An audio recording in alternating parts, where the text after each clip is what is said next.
Alhamdulillah, күллі мақтаулар Алланың өзіне ғана тән. Осы сөздің өзін шын түсініп, мағынасын меңгеріп айтудың өзі үлкен бір нығмет. Өйткені Алла естуші, ол қазір бізді бақылаушы, көруші, әркімнің көкірегіне дейін көруші. Ол тірі, ол аңыз емес, ол хобби емес, көңілің көтерілген кезде бір еске алатын, бір қуанған кезде еске алатын. Ол ақиқат. Ол ақиқат. Хақ.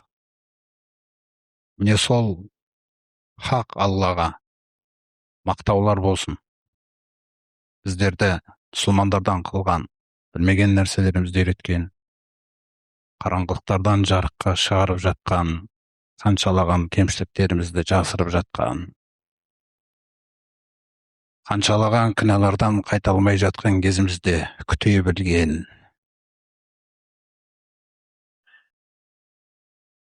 қаншалаған сүрінген кездерімізде жүрегімізге тәубенің нұрын нәсіп етіп, қолын беріп, қайтадан көтеріп алған. Күллі жақсылықтармен бізді жеңген Алла тағалаға мақтаулар болсын. Сондай-ақ осы Алланы өте лайықты таныммен тани білген, күллі адамзаттан артық қорқа білген, күллі адамзаттан артық қастерлей білген, өзінің күллі өмірін Аллаға деген махаббат жолында, Алланы ұлықтау жолында сарп еткен. Күллі күндіздері мен түндері сол Алланы еске алумен өткен. Алланың әмірін, жарлығын өзінің өмірінің түпкі мақсаты қылған ардақты пайғамбарымызға Алла тағаланың салауаттары, сәлемі, рахымы, берекеттері болсын. Және де оның әулетіне, сондай-ақ қасына ерген сахабаларына, мұхажирлеріне, ансарларына, сондай-ақ әр заманда солардың жолын танып, ихсанмен ере білген әркімге.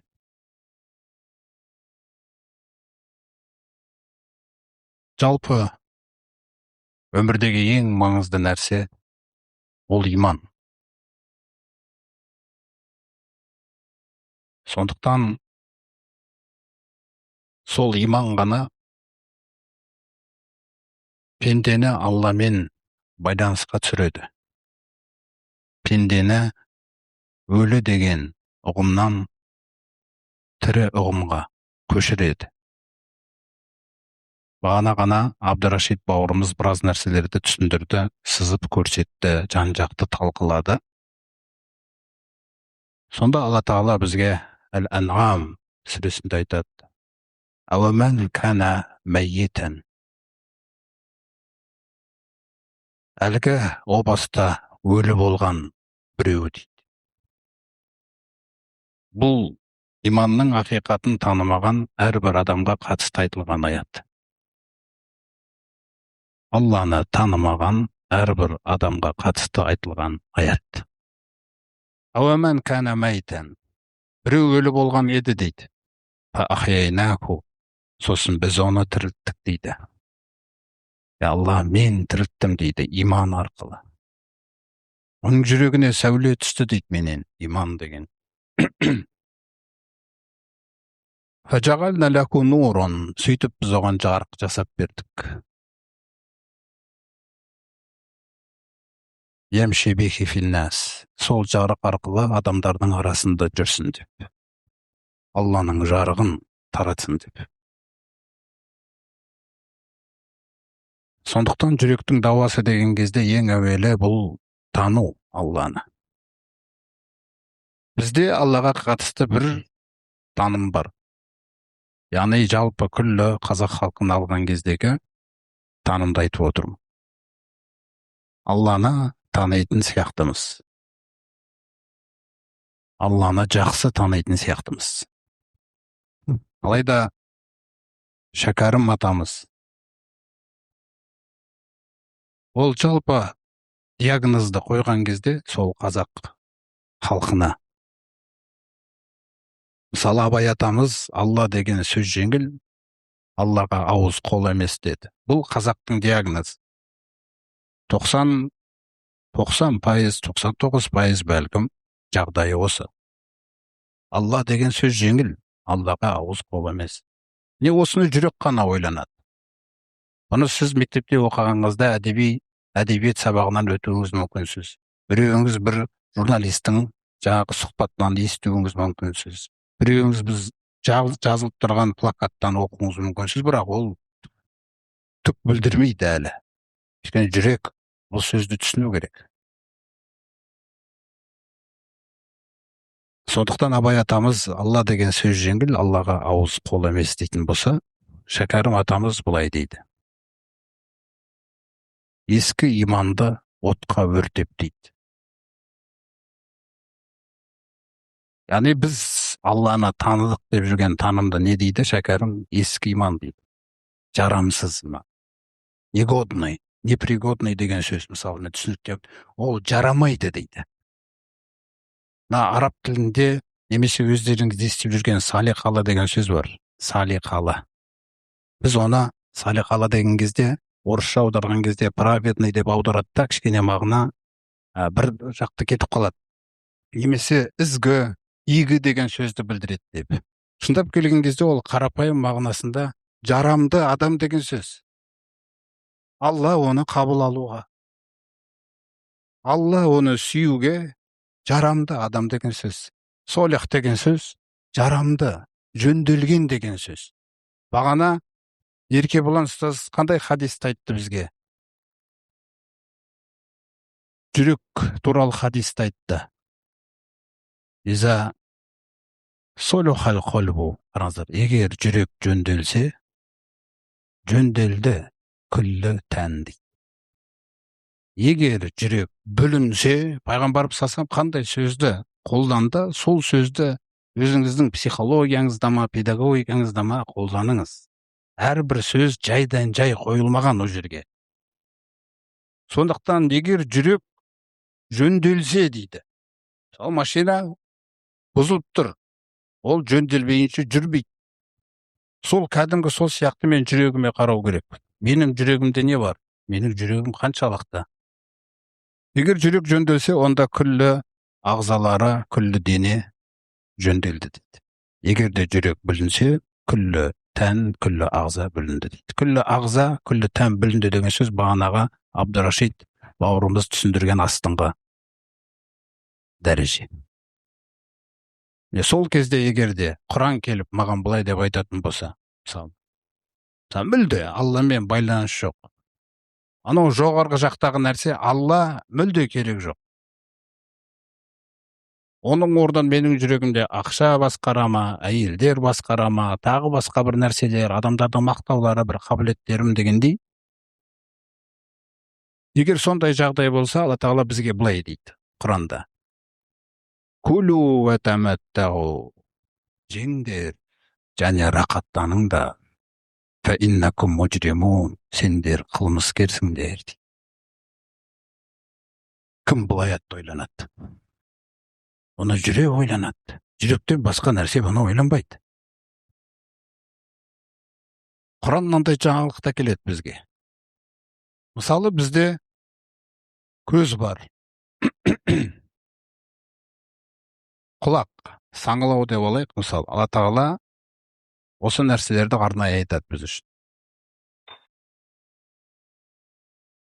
Ол Алла сендерге жасап берген дейді. Нені? Ең маңызды құралдарды. Нені? Онсыз өзіңізді реализовать ету, Бағанағы анау признание деген нәрселерге жетуі мүмкін емес әсте. Сонда Алла Тағала айтады, ол жасап берді сендерге әссамаға, саңлау. Көрді мынаны. Не үшін? Бұл не? Бұның әрекеті не, қызметі не? Соны Алла Тағала айтады, қарапайым тілде, ясмауна биха. Бұл арқылы естисіңдер дейді. Есту, осы арқылы ғана естисіңдер. Сосын Алла Тағала мына нәрсені айтып тұр ғой бізге. Сен мені естисің бе өзі? Иман деген нәрсені қар. Соны Алла Тағала, сен мені естисің бе өміріңде дейді. Мені. Егер естімесем, Алла Тағала айтады, ренжіме, әнтә суммун, сені Құранда онда саңырау деп атаймын. Ақиқатың сол дейді сен. Біз осындай сын айтылғанды көтере алмаймыз, көрдіңіз бе? Құран сынды айтады, не үшін? Сені түсіру үшін емес, сені көтеру үшін, сені тірілту үшін айтады. Онсыз болмайды. Сын айтылмай, мін түзелмейді дегендей нәрселер. Соқтан айтады, мен саған есту қабілетін бердім. Лично мен, әдей айтып жатырмын, мен бердім дейді. Сен ең бірінші орында мені, авторыңды, түп иеңді, нағыз қожайыңды естуің үшін бірінші орында. Иман деген, мен номер 1 болу керекпін дейді Алла Тағала. Иман деген сол, бағанаға Шәкәрім атамыздың айтып отқаны, ескі иманды отқа өртеп, ол мүлде жарамсыз дейді, оны өртеп жіберу керек дейді. Халықты дамытпай тұрған нәрсе ескі иман, ол ескі иманмен ойлап жүр, Алла мен екі арам дұрыс деп. Мүлде дұрыс емес. Сондықтан Шәкәрім сол, бұны отқа өртеп жібер дейді. Сені өмірде тормозить етіп тұрған нәрсе, кедергілеп тұрған нәрсе, ғалым болсаң да, педагог болсаң да, саясаткер болсаң да, жаңалық ашсаң да, осы ескі иман дейді. Бұны өрте. Сонда не керек? Асыл иман алған күн, нағыз иманды алу керек дейді. Әйтпесе жүрек тірілмейді. Сосын Алла Тағала айтады, мен сендерге саңлау бердім, есту үшін. Сосын мен сендерге көз бердім. Көздің қызметі не? Дәрігердің қызметі емдеу сияқты болған сияқты. Ұшақтың қызметі шу болса, көліктің қызметі жүру болса, мына көзіңнің қызметі не? Алла Тағала балаға түсіндіргендей түсіндіреді, балаға түсіндіргендей. Сонда айтады, көзіңнің қызметі юбсируна биха, ол арқылы көру. Сонда Тағала айтады, сен мені көрмейсің бе дейді. Қалай көрем сені? Афәлә, мысалы, янзурул инсану иля туғами. Қарапайым, сен өзі тамақ жеген кезде тамағыңа қарап мені тапқан жоқсың ба дейді әлі. Сен тамақ жейсің, бір сағат. Ертең мен оны саған тағы жегізем. Бүрсі күні мен саған қанша жылдан бері жегізіп келе жатырмын. Сен оны менімен ешқашан байланыстырмайсың дейді. Не нәрсе ол? Сен тамақ жеген кезде қандай жақсы манты, мынау қандай күшті плов, Өзбекстаннан келген аспазшы шығар, немесе осындайдан келген, мынаның ішіне мынандай нәрсесін қосыпты, мынаған мынандай жақсы дәмді болыпты, майы күшті қосылыпты деген. Сол кезде мен неге сыймай қалдым дейді саған. Міне сен қандай қазақсың деп жатыр бізге. Біз басқа ұлттарға қазір кірмей қояйық. Сонда Аттаған айтқысы келгені, мен сенің өміріңде жоқпын дейді.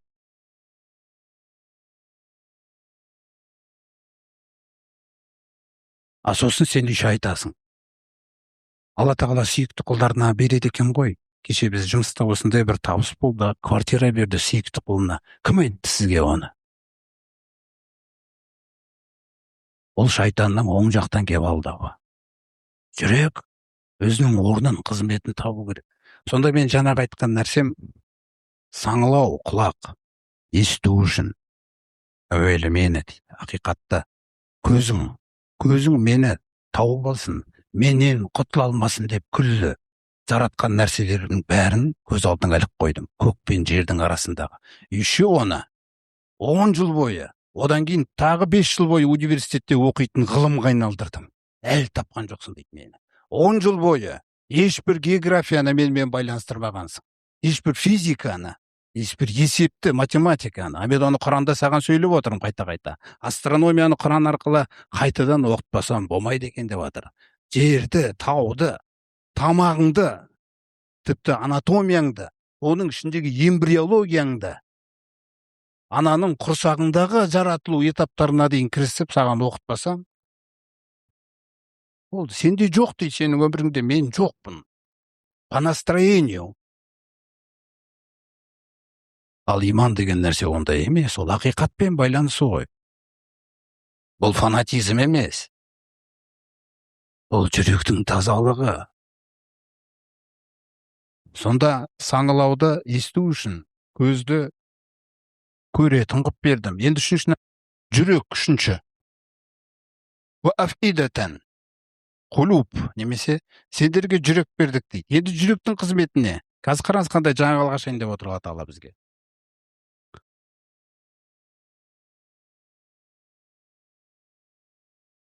Афалам ясиру фил арады. Бұлар жердің бетін кезбей ме?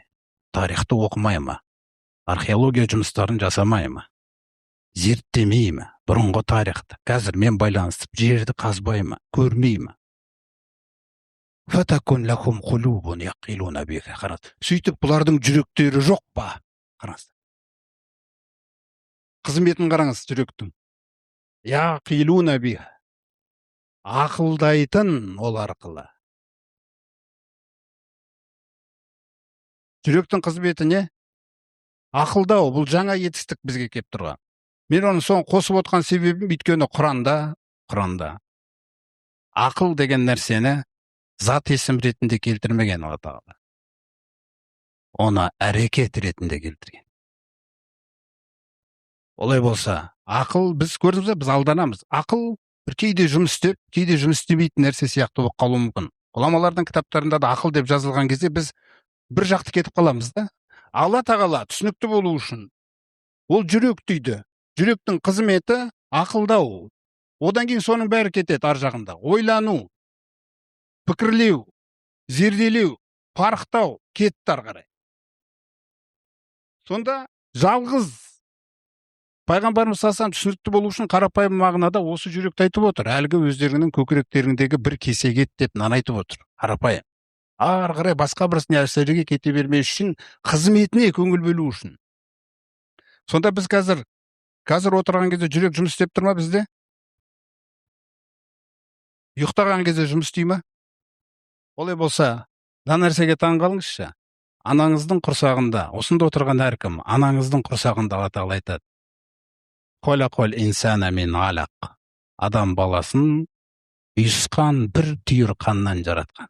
Егер сіз білсеңіз, ол үйісқан бір түйір қанда микроскоппен ғана көрілетін нәрсе екен. Үйісқан бір түйір қан деген кезде сіз ақылда оны. Ол қандай? Оны микроскоппен болмаса көре алмайсың. Әлгінге дейін эмбриология ілімін зерттеп жатқан жаңағы дәрігерлер ананың жатырдың іргесіне қай уақытта ілініп үлгеретінін әлі таппай жатыр. Ойлаңыз, соны Алла Тағала айтады. Ілінді. Ата соны айтады. Ілінген бір түйір қаннан жараттым дейді. Неге оны қан деп айтып отыр? Өйткені қан сенің тіршілігің, сені тырғып тұрған нәрсе. Сен сол кезде қанның жүйесі басталған. 6-7 аптада, ойлаңыз, 6-7 аптада әлі рух үрленбеген кез Алла Тағала жүректі іске қосқан. Кішкентай бір түйір қан мына жақта жүрек соғып жатыр, жатырда. Ойлаңыз. О жаққа ешбір медицинаның адамдары кіре алмайды, о жаққа. Алла Тағала дәрігерлерді жолатпаған. Пайғамбарымыз салам Раббысынан сұрағанда айтып, арнайы періштені жіберем дейді. Міне, бас қасында отырады 9 ай бойы. Ойлаңыз. Раббым мына жері жаралды. Раббым көзі. Раббым міне қан тамыр жүрді. Раббым бауыры іске қосты. Раббым осындай. Раббым ер ма қыз ба? Сен білсең, 9 ай бойы сен қалай зерттелгенсің Алланың тарапына. Ойлаш. Одан кейін барып сенің ата-анаң, ойлаш, ата-анаң құр дүниеге келгеніңе қуанып, сені кімдікі қылды? Айтшы, кімдікі қылды сені?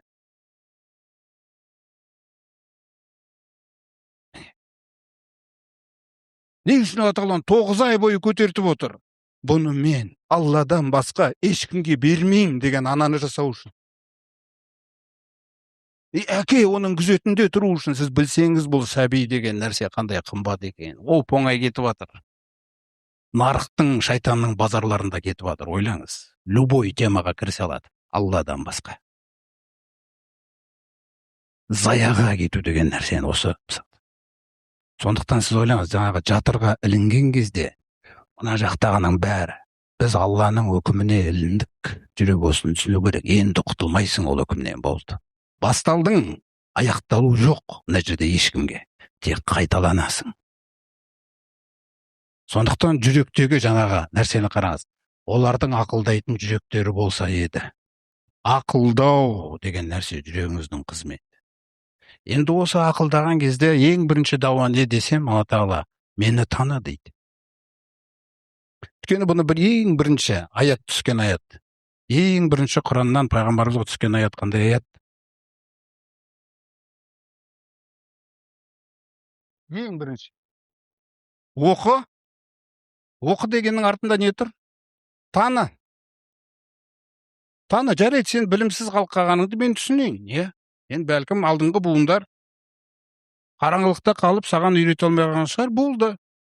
Онда біз оны жоямыз. Енді сенде сылтау жоқ. Соқтан оқы, бұл не? Таны. Сонда Алла Тағала бір нәрсені қосады. Мектепте, дүниеде, жердің бетінде, қай елдің мәдениетінде болсын, күллі жаратылыстану менсіз оқытылады дейді Алла Тағала айтады. Ал сен мені тани алмайсың, сен де тани алмайсың. Менімен оқымайынша деп, не дейді? Иқра, оқы. Бисми роббика. Тәрбиешіңнің есімімен. Алланың деген жоқ, қараңыз. Алланың деген жоқ. Мен сені жатырдан бастап тәрбиелеп келатырмын дейді. Жатырдан. Анаңның құрсағында. Мен сені керек қылғанда, сені ешкім керек қылмаған, тіпті сенің ата-анаң, сенің жаратылысыңа ешқандай үлес қоспаған, Ер адамдар, әлде сендер белдеріңнен шыққан тамшына өздерің жараттық деп жүрсіңдер ма, әлде біз жараттық па? Кәне сөйлесейік. Көрдіңіз ба? Ұлы тақырыпта аят жоқ. Адамдар өздеріне көп алып қоймас үшін Алла Тағала осылай шақыру тастайды. Сондықтан оқы, тәрбиешіңнің атымен. Көрдіңіз ба қандай? Мен сені оқытамын, тәрбиелеймін. Сонда ең бірінші орында біз тану деген кезде, Алланы таныдық дейік, иә? Мысалы қараңыз. Аллаға дейін біздің мына қазір айтайық, таныған нәрселеріміз көп қой, иә? Біреуіміз ағылшын тілін таниды, мықты таниды, меңгерген.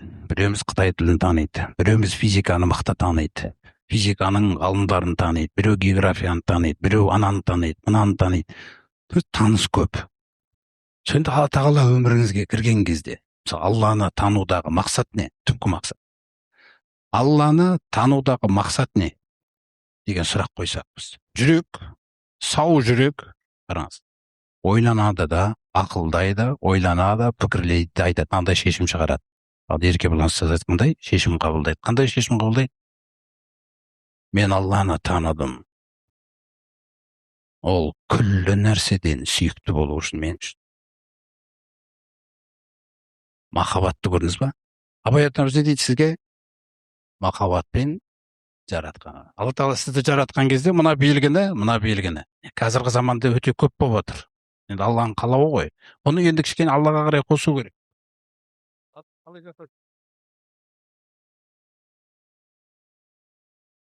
Сенің ертең Алла Тағала айтады, мынау бар ма сенде маған? Сен мені таныдың, результат не?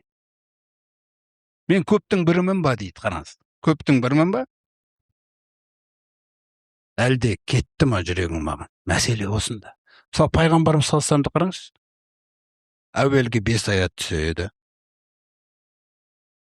Әуелгі 5 аят түскеннен кейін ана жүрекке Аллаға деген махаббат билегені соншалық. Сен ойлаңыз. Пайғамбарымыздың состояниесіне назар аударыңыз, халіне. 5 аят түскеннен кейін пайғамбарымыз саллаллаху алейхи Хира үңгірі, міне Хира үңгірі, қайтадан Хира үңгіріне барады, үйіне. Сол жерді айналақтап жүреді, тағы да келем екен деп, тағы да періште келем екен. Ойлаңыз, дүние күллі өзінің сәнімен сөніп қалған жүректе. Сіз махаббат деген нәрсені түсінесіз ғой. Сол өзіңіз білесіз, ол ешкімге үйретіп қажет емес. Алла тағала әркімнің жүрегіне жаратып қойған. Қазір ішімізде бір ұл бала, бір қыз баланы сүйетін болса, ғашық болып қалса егер, 2 сағаттық жерде тұратын болса да барады сол жаққа. Автобуспен барып қайтады да, үйін білсе үйінің қасында отырып қайтады. Еш қиналмайды ол. Потому что любовь. Жүрек кетті. Сосын үйіне келеді. Тамақты ішкісі келмейді. Анасы, балам тамақшы боларсыз. Жоқ, ішкім келмей тұр. Бөлмеге барып. Көрдің бе? Егер ол қыздың WhatsApp-ы болатын болса, бірдеңке келген жоқ па екен? Қайта қарайды. Бірдеңке келген жоқ па екен? Атал айтады, осы әлсіздің. Мен саған анаға деген махаббат берем, отанға, балаға, жарыңа деген. Но сен номер 1-да определиться ету керексің дейді. Жүрек деген, ақылды жүрек деген нәрсе, мен сенің жүрегіңнің төріңе кіру керекпін. Мәжбүрлі түрде кірмеймін, ақылмен кіргіз дейді мені. Мәжбүрлі түрде мен кірмеймін дейді. Иман деген нәрседе соқтан, мен тану, Алланы таныдым ба? Мен оны күллі нәрседен артық сүю. Екінші, осы махаббат мені солай билейді. Мен енді жақсылықты танимын ғой, мына нәрсені істесем жақсылық екен. Көрдіңіз бе? Мына кісінің көмірін түсіп беру жақсылық екен. Ана кісіні құшақтап амандасу жақсылық екен. Мына қиналып тұрған адамға көмектесу жақсылық екен. Анау кісіге бір ақша бере салу жақсылық екен. Ана кісінің еміне, дәрісіне жетпей тұрған. Яғни хайыр деген жетеді, бірақ мына нәрсеге тоқтайық. Не үшін танисың бұл жақсылықтарды? Бірақ қана мақсат болу керек. Не үшін танимыз? Тек Алланың көзіне түсу үшін. Көрдіңіз бе, самооценка сізде қандай? Басқа самооценканың бәрі құрдымға кетеді. Негізгі самооценка мен Алланың алдында. Түсініңіз бе, мен солай өлшеймін. Алла егер мені признавать етсе, бітті. Менің басқа түпкі мақсатым жоқ бұл өмірде. Мен свободный адаммын. Енді мені біреудің көңілінің рахмет айтпай қалуы, алғыс бермей қалуы, орден тақпау абсолютті түрде әсер етпейді. Свобода деген осы. Көрдіңіз бе? Сондықтан неге Алла тағала құл деген сөзді қосады өзіне? Менің құлдарым деген.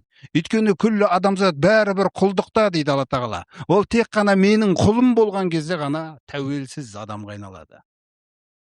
Сол кезде мен оны тәрбиелей алам дейді, ол маған берілген кезде келіп. Мен солай жасайым дейді оны. Ойлаңыз. Бағана ғана рух деп сызылған нәрсе. Пайғамбарымыз салсамды қараңыз қалай жасады Алла тағала. Өзіне дейін қаншалаған пайғамбарлар болса, сол пайғамбарлардың күллісінің өмірін пайғамбарымызға ғибрат қылып, тәжірибе қылып жатқан кезде, күллісінің алдына шығып кетті ең соңғы келіп. Ойлаңыз. Күллісінің алдына шығып кетті. Ешбір пайғамбарды жаңағындай миғражға, өзінің хұзырына көтермеген. Мұса пайғамбардың өзі Алла тағала онымен сөйлескен еді. Раббым, сені көрейінші, көрсетші өзіңді дегенде, бұл дүниеде көре алмайсың. Пайғамбарымыз сұраған жоқ. Бағанаға жүрек бағанаға нәрседе тұр. Алла күллі нәрседен сүйікті деген нәрседе. Сұрамай, қарапайымдылығымен Алла өзі көтер болды. Ойлаңыз, не деген махаббат бұл? Сондықтан Алланы таныған кезде, сіз өзіңізге қарадыңыз. Сізді жаратқаннан кейін, сізге болмыс бергеннен кейін, сіз Алла тағаланы сүйесіз, тануыңыз. Міне, тірі жүрек деген нәрсені мен сүйем Алланы. Ол менің сүйіктім. Түсіндіңіз бе? Кім қай жерде отырса да, өзіңіз байқап, кім қай жерде отырса да, сіз сөйлеген кезде нені сөйлейсіз? Өзіңізге ұнайтын бір нәрсені сөйлейсіз, дұрыс па? Әркім өзінің сүйікті тақырыбын сөйлейді отырған жерінде. Ал Алланы сүйгеніңіз қалай білуге болады? Кімді сөйлейсіз отырған жеріңіз? Алланы. Сол кезде біраз адамға ұнамай қалуыңыз да мүмкін, дұрыс па? Бірақ сіз фанатиксіз ба? Сіз махаббатыңызды бөліскіңіз келеді, сүйетініңізді. Ол біреуді раздражать етеді. Ойлаңыз. Қалыпты жағдай, біз оған ренжімейміз. Бірақ Алла тағала солай болғысы келеді өміріңде. Мысалы, Духа сүресінде Алла тағала ең соңғы аятында «Уа амма би ниъмати роббика фахаддис», сенің жүрегің қандай болу керек? Қай жерде жүрсең де, менің жақсылықтарымды әңгімеле дейді, сөйле демейді. Әңгімең мен болайын дейді сенің. Әңгімең мен болайын. Көрдіңіз бе? Сондықтан әңгіме деген нәрсені өзіңіз ойлаңыз. Бізде тема деген нәрселер бар ғой. Не нәрсе сіздің темаңыз? Алла, Алланың нығметтері. Одан басқа қандай тема бар? Одан кейін басқа нәрселер қосып кете береді ол. Бірақ нені сөйлесең де, Алламен байланыстырып сөйлеуіңіз. Мысалы, қазір біз айтайық. Біз мысалы, мына екі қасиетке тоқталайық, жүрегімізді тексеру үшін.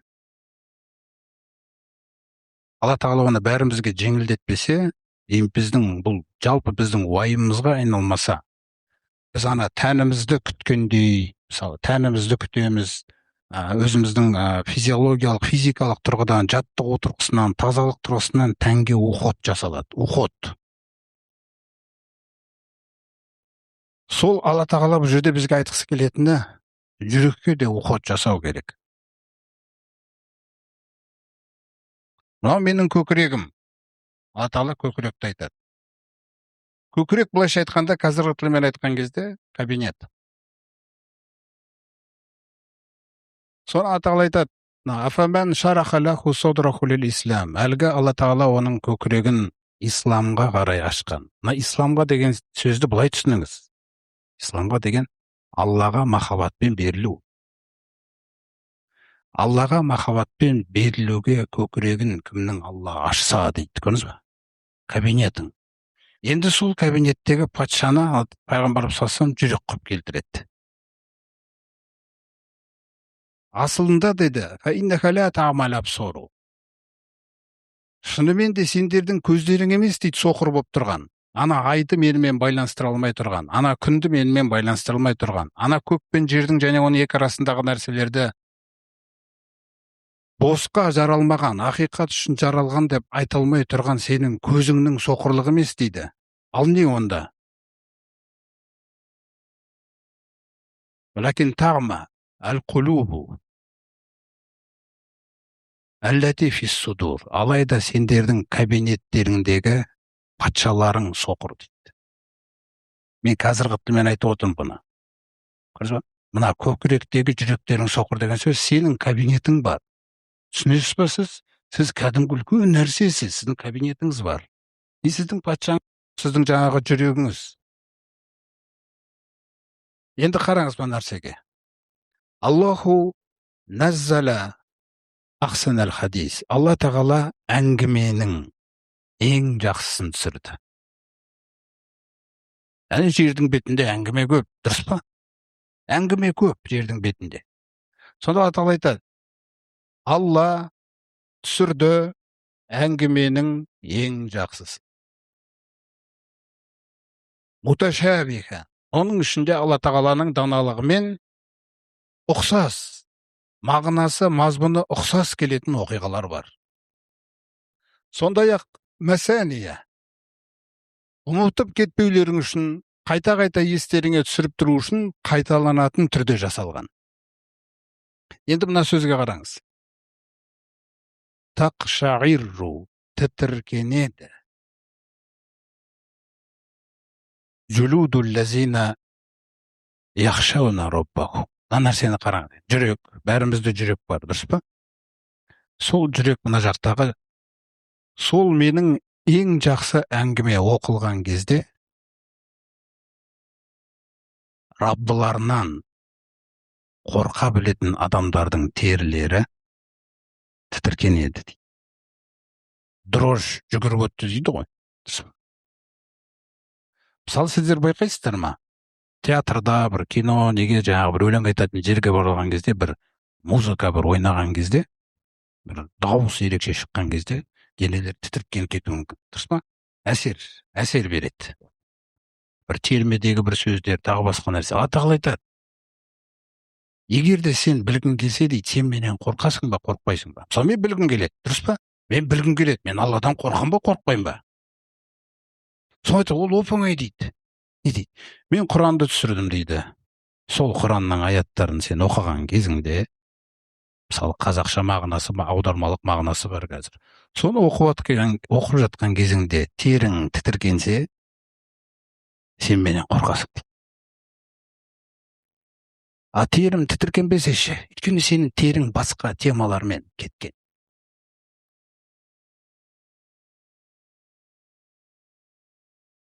Басқа нәрселермен тітіркеніп кеткен. Соны Алла айтады, сен жет дейді осы жағдайға. Біз жүректі тірілткіміз келіп отыр ғой, дұрыс па? А жүректі тірілтудің бір нәрсесі, ол менің Алла тағаладан қорқа білу.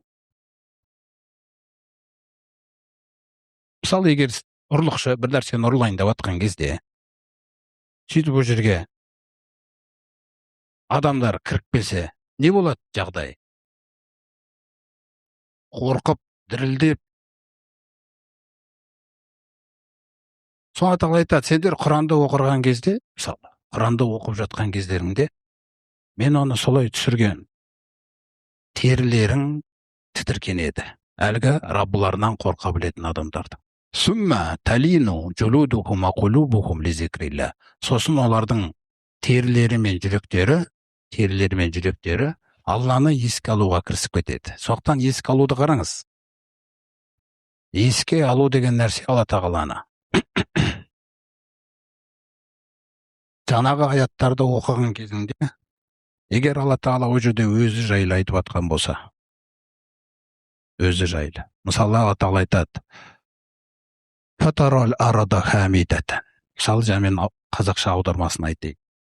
Уа пайғамбар, сен жерді өлі түрде көресің қыста. Фанзална алейхил ма. Сөйтіп біз оған суды түсіреміз, жаңбырды. Бұны Алла сөйлеп отыр. Мәселе осы жерде болып тұр. Мәселе бұл мына кітаптардың сөзі емес, бұл Алланың сөзі. Түсінесіз ба? Менің жүрегім осы контактқа қосыла алмай тұр. Алла тағала айтады, уа пайғамбар, сен жерді өлі көресің, сосын біз оған жаңбырды түсіреміз де. Ол құнарланады, оған жан бітеді де, әр түрлі әдемі өсімдіктерді өсіріп шығарады. Енді қараңыз. Енді біз сұрақ қояйық. Раббым, бұл нәрсені не үшін айттың? Яғни қыс пен көктемді, біздің тілмен айтқанда, қыс пен көктемді не үшін айттың? Біз елестетейік, мысалы, география сабағында отырмыз. Құранды түсіну үшін. Сөйтіп мұғалім айтты, жаңбыр жауды, міне көктемде жаңбыр жауады. Сөйтіп қыс кетті, міне өсімдіктер өсіп шықты. Бұл ненің белгісі деген кезде барлығы жаңағы табиғатпен байланысты белгілерді айта бастайды, дұрыс па? Жаңбыр жауады, жер тіріледі, көктемде өз солай болады дейді. Жауап дұрыс емес дейді Алла тағала. Егер Құранмен оқитын болсаң, қалай сонда? Қараңыз. Сен жерді өлі көресің, біз оған су түсіреміз, ол құнарланады, тіріледі, оған жан бітеді, сосын ол түрлі өсімдіктерді, әдемі өсімдіктерді, жұптасын өсімдіктерді өсіріп шығады. Нәтиже, зәлика би анналлаха хувал хақ. 5 нәрсені айтқым келеді дейді. Қыс пен көктем арқылы. Қараңыз, қандай жаңалық ашып отыр. Қыс пен көктем арқылы саған 5 ақиқатты айтқым келеді. Біріншісі, зәлика би анналлаха хувал хақ. Өйткені Алла ақиқат. Әйтпесе ол қыс болмайды, ол қыс көктемге өзгермейді, ешқандай өсімдік өспейді. Сендерді географиямен ақылыңды протоколға қойып қойған болды. Сен ар жағында маған өтемей қалғансың, жүрек өлі. Ода ғалым болуға болады екен, түсіндіңіз ба? Диссертациялар жазатын, бірақ Алламен байланыс жоқ. Енді сен Алламен ешкімді байланыстыра алмайсың, ешбір студентіңді. Ешбір диссертацияң сен Алланы ашпайды ешқашан. Неше түрлі жаңалық ашу мүмкін. Но Алла деген открытияны ол жасай алмайды. Осы жерде ұтылыс тұр бізде. Міне жүрек қаншалық дәрежеге дейін өлуі мүмкін да. Сода бірінші нәрсе, бірінші мен ақиқатпын дейді. Сондықтан қыс көктемге айналды дейді. Екінші, екінші мен өлілерді тірілтемін. Көрдің бе, мен сені әр жылы бір мәрте өлтіріп отырмын жерді, саған көрсету үшін, көзіңді жеткізу. Сен көрмейсің дейді мүлде. Сенің жүрегің мүлде көрмейді. Қыс кепті ғой деп пальтоңды дайындайсың болды. Көлігіңнің жаңағы зимний дөңгелегін дайындайсың болды. Сен мені тағы көрген жоқсың дейді. А мен саған қыс пен көктем арқылы екінші нәрсе өлілерді тірілтеді дейді Алла. Үшінші, Алла күллі нәрсеге құдіретті.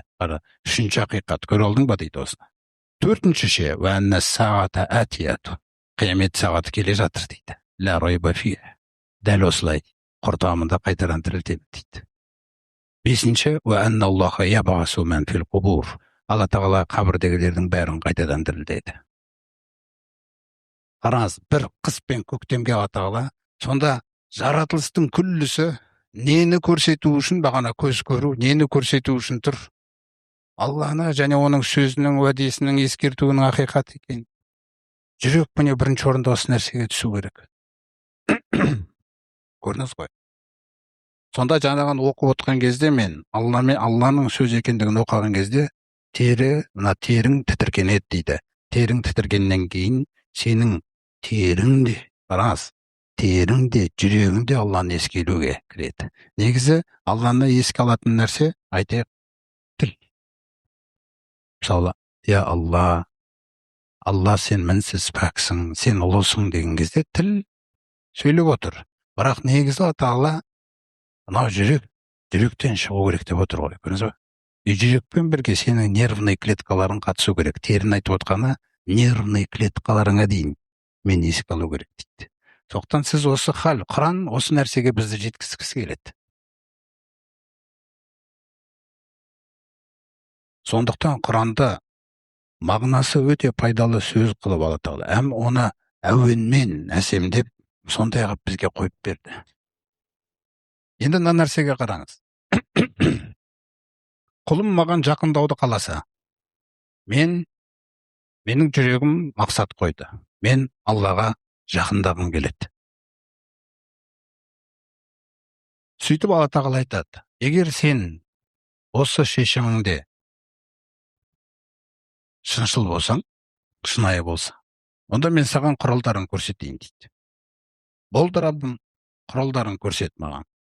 Не үшін Алла тағала маған құралдарын көрсетеді? Менің уақытым сол құралдарды іздеуге кетіп қалмас үшін психологтардан, тағы басқа неше түрлі адамдарда Алла тағала құралдарына дейін түсіріп қойған. Бірақ біз ондай нәрсеге үйренбегенбіз. Біз адамдардікінен, бізге батыстан, шығыстан келу керек ол құралдар. Бізге сондай саналар қойылған. Егер ол құрал Япониядан келмесе, мен қанағаттанбаймын. Егер де ол құрал Америкадан келмесе, мен қанағаттанбаймын. Өйткені менің санама солай қойылған. Соқтан Алла тағала сондай құралдардың барлығын бүйтіп шашып тастау үшін өзі түсіріп қойған құралдарды. Бірақ мен тағы көрмеймін оны. Сондықтан мен Аллаға жақындаймын деген кезде Алла тағала айтады, білесің бе мен нені қатты сүйем дейді. Нені Раббым? Сүйем деген сөзді бірінші айтып отыр.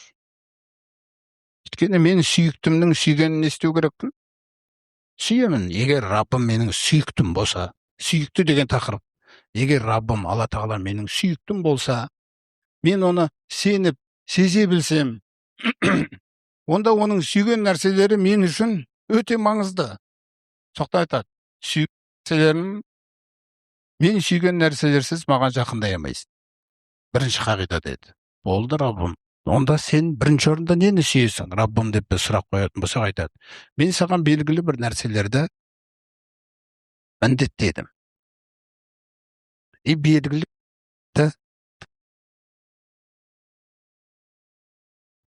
мысалы кез келген елдің конституциясында қылмыстық кодекс бар ғой. Қылмыс кодексін оқитын болсаңыздар, сол жерде айтылады. заңмен бұйырылған нәрселер, заңмен тыйым салынған нәрселерге барсаң, онда сен қылмыскерсің.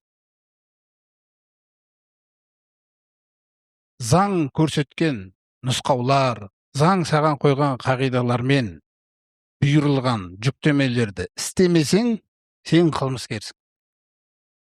Екі жағдайда да жауаптысың. Екі жағдайда оның жазасы болады.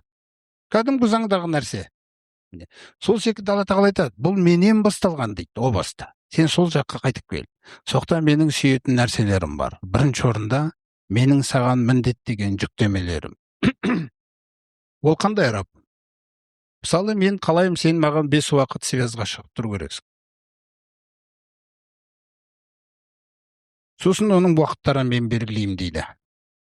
Потому что мен ғой, любимый. Ата соны айтып жатыр.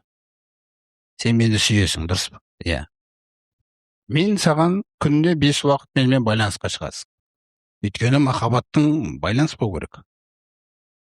Сосын соның уақыттарын белгілейді. Сол секілді Алла тағала парыз қылған нәрселері, онсыз мүмкін емес. Бұл бірінші инструменттер. Мен бұларды жинайын. Сосын парыздарды орындап жатсам, сосын тыйымдарға жақындамайым, сол кезде сұрағым келеді Раббымнан. Раббым, сен мені сүйдің ба деп. Яғни мен парыздарды істедім, орындап жүрдім, Алланың кеңшілігімен. Тыйымдарға жақындамайым. Сұрағым бар. Раббым, сен мені сүйдің ба деймін. Әлі сүйген жоқпын дейді. Өйткені мынау сенің бүкіл менің саған жасаған жақсылығымның мен қысқартып, кішірейтіп берген қайтарымын ғана дейді. Қараңыз. Енді мен сенің қасыңа Мұхаммед пайғамбарды жіберем, сен соның амалдарына қарап отыр. Сон пайғамбарымыз саллаллаху қараймыз, таң намазы 2 рәкағат парыз еді, ол одан ерте тұрып 2 рәкағат оқыды. Махаббатты көрдіңіз ба? Алла бұйырмаған нәрсені өз еркіңмен істеу. Қараңыз. Пайғамбарымыз көрсетті. 5 намаз 4 рәкағат намаз еді, пайғамбарымызға қараймын, алдында 4 оқиды, соңында 2 оқиды.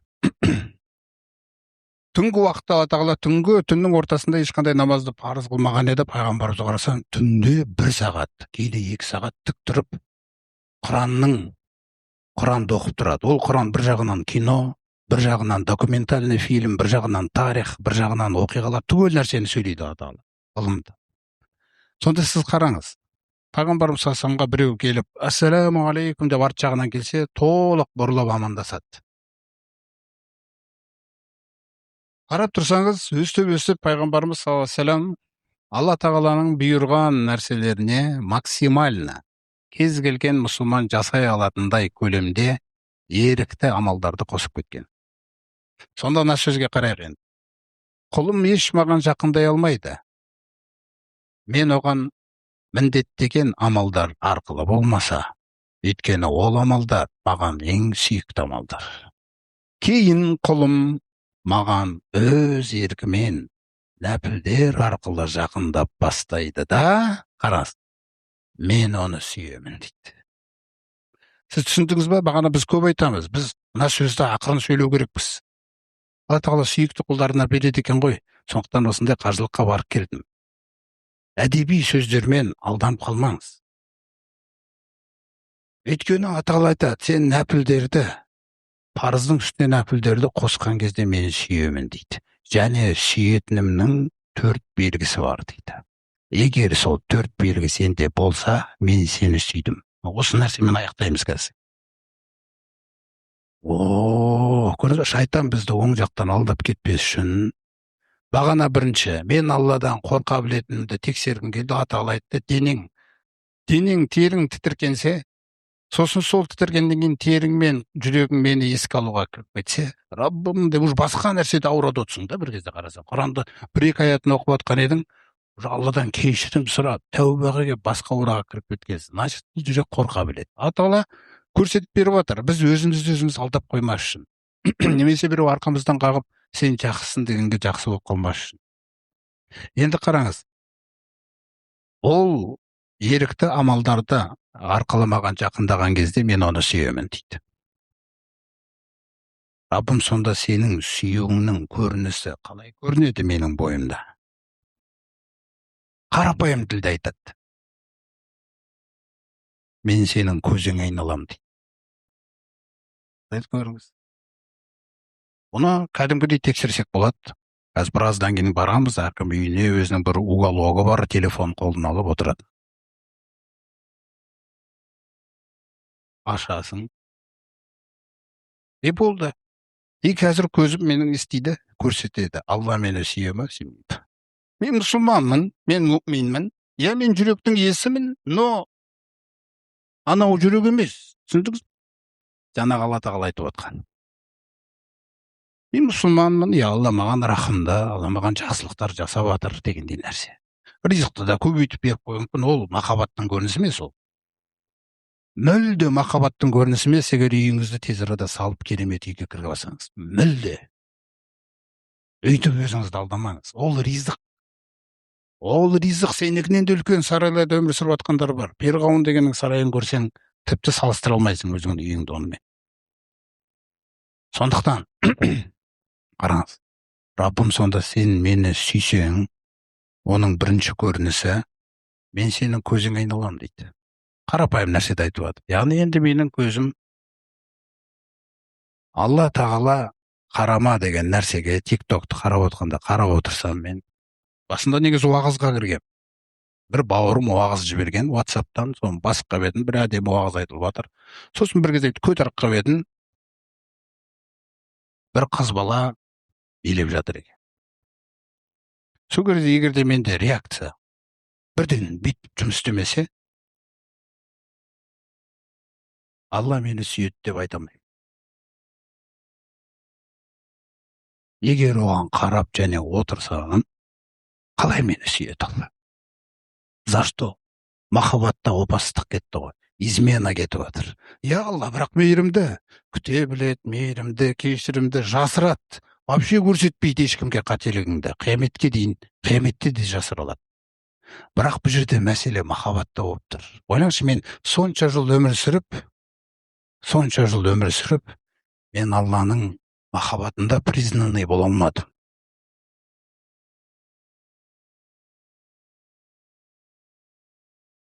Сонда бұл үмбет, Мұхаммед пайғамбардың үмбеті негізі.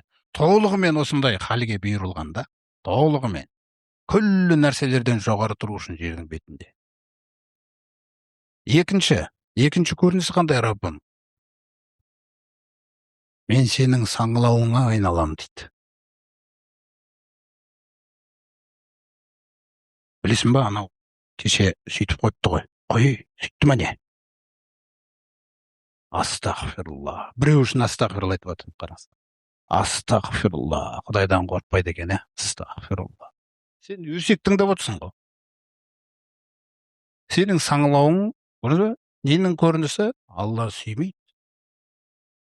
Алла мейірімді, жаңа шатыстыра алмайық біз. Жек көріп кетпейді сізді. Просто бұл мәселе мынандай нәрсе бар. Жек көрмейді, но сүймейді. Мәселе соны түсініңіз. Өйткені пайғамбарымыз салсам ең авалғы уахилер үзіліп қалған кезде қатты қорыққан, Раббым мені тастап қойды ма деп. Және жек көріп қалды ма деп. Мен жарамай қалдым ба деп ары қарай бұл іске. Соқтан Уад-Духа сүресінде нені айтты? Сәске уақытымен ант етемін. Мә уәддағака роббука, Раббың сенімен қоштаспады да, жек көрмеді де. Көрдіңіз бе, жүректі қалай дауасын берді? Ялу білу тебе деді. Сен білсең, мен сені қандай үлкен жұмысқа дайын. Егер Алланың мен сені сүйемін дегені болса, бітті. Пайғамбар саллаллаху алейхи ва саллям, Раббым бұйыр, мен сенікімін, жаным, тәнім, өмірім, ойлаңызшы, ғұмырым. Жалғыз адам болса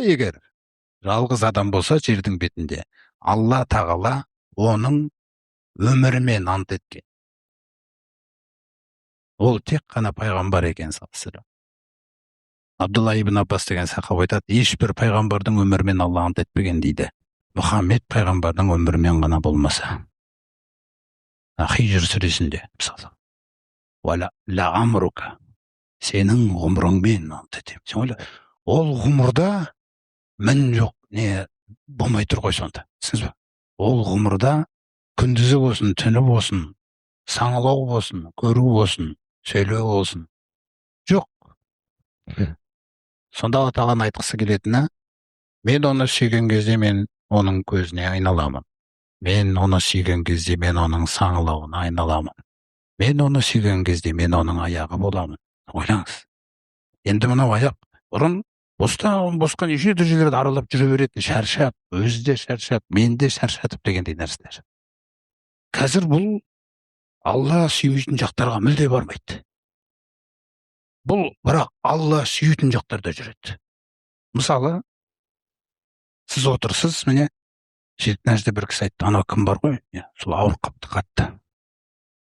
Соған қарай тыңдайсыз үндемей, соның бір дәрігерлер дәрі жазып беріпті, сол дәрісі бір 30 мың тұрады екен.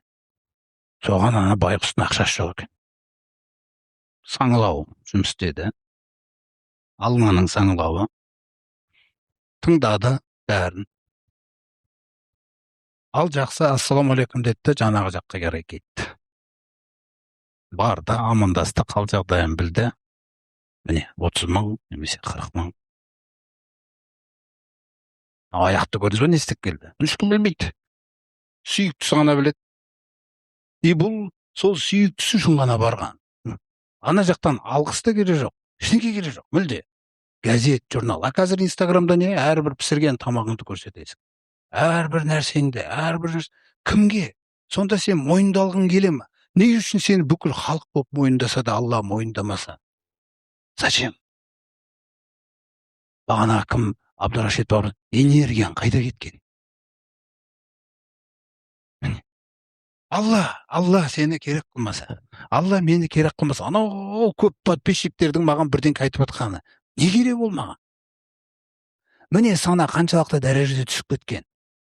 Адамдардың сүйгенін сен ойлап жүрсің Алланың сүйгені деп. Айтушы мен тыңдаушы көбі надан. Абай атамыз айтып отыр ғой. Айтушы мен тыңдаушы көбі надан, білімсіз дейді мүлде. Бұл жұрттың сөз айырмас бір парасы. Қояңыз сонда.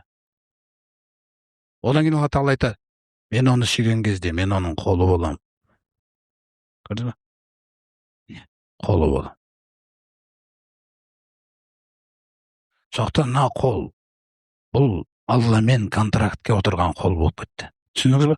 Алламен договорға отырып қойған. Договорға. Мына жерде біреудің заты тұр.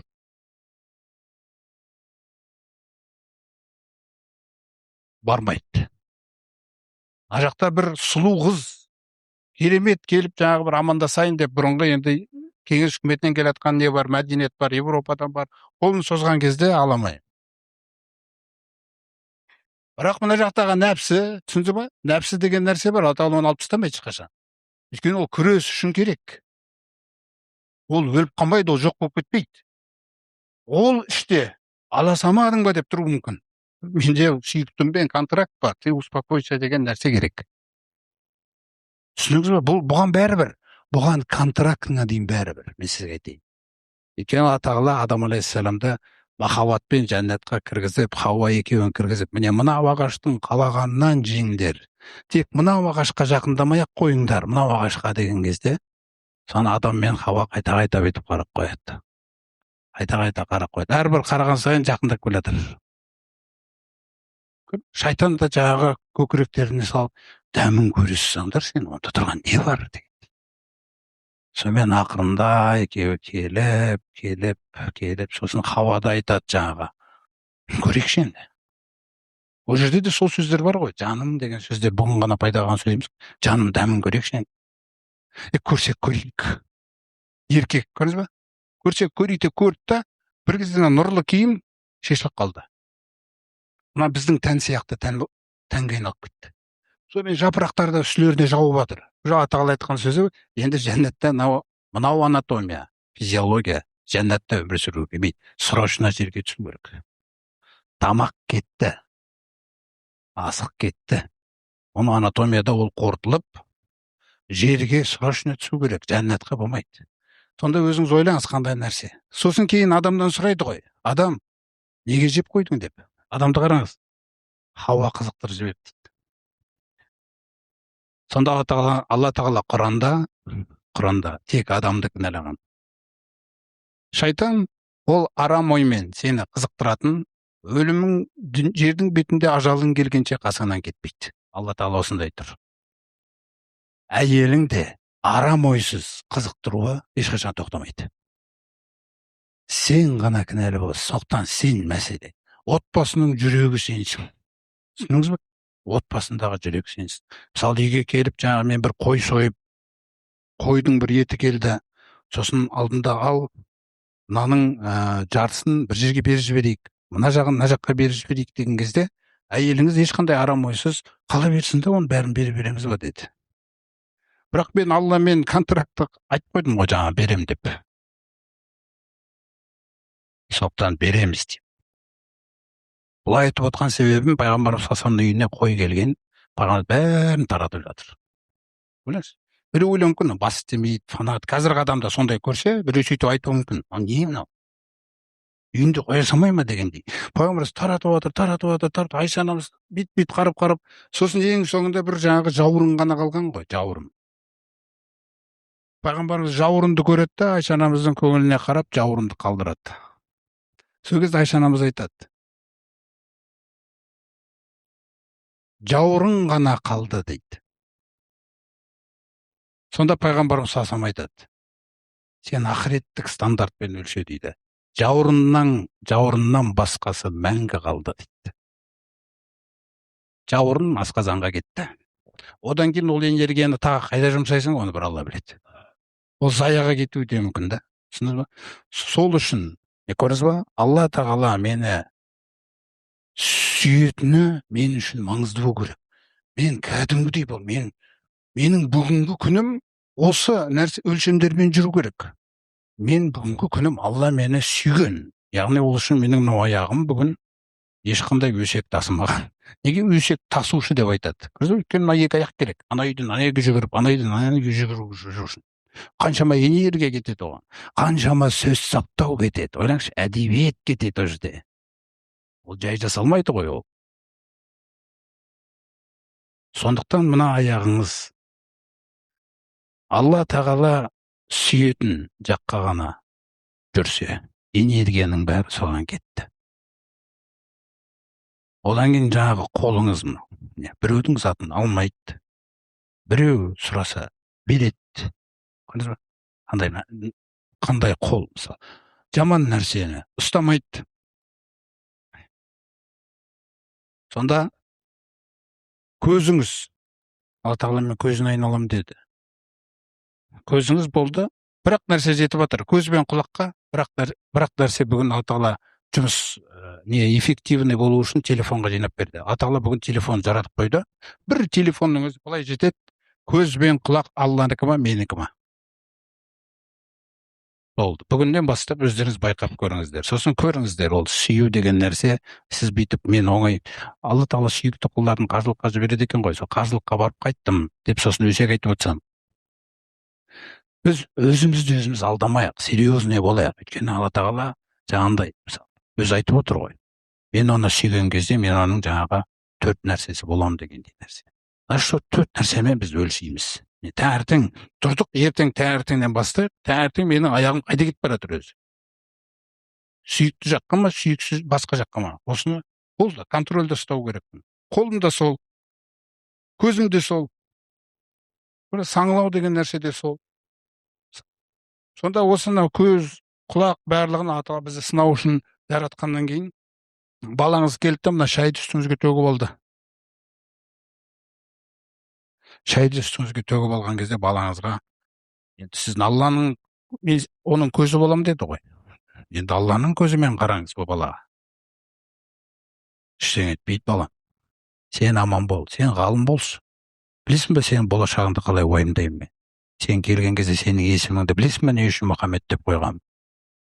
Білесің бе, сенің есіміңді не үшін Мариям деп қойдым мен? Сен білсең, Мариям деген әңгіме көп. Мынау себеп болған әдемі әңгіменің туына. Бұны өзін жоқ қыласын. Кейде жаңағы бала төгіп алады.